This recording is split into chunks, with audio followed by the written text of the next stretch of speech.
former Vice President of Basketball Operations ng isang team sa NBA, sinabing naubusan umano ng talent ang ating Gilas national team.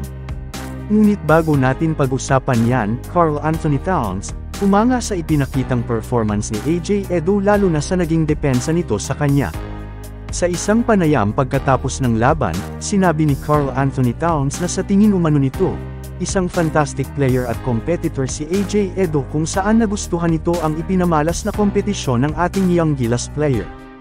Samantalang former Vice President of Basketball Operations ng Memphis Grizzlies sa NBA na si John Hollinger, nagpost sa kanyang social media account na naubusan umano ng talento ang ating Gilas national team matapos ma-foul out si Jordan Clarkson.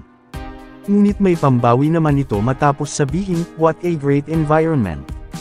Lahat tayo ay may kanya-kanyang sariling opinyon at malaya nating ipahayag ang ating mga saloobin, ngunit bilang isang Filipino fan, naniniwala akong napakaraming talento na taglay ang ating mga Gilas players, na pwede nating sendalan maliban kay Jordan Clarkson, ngunit sadya lang talaga na hindi sa atin umayon ang panalo.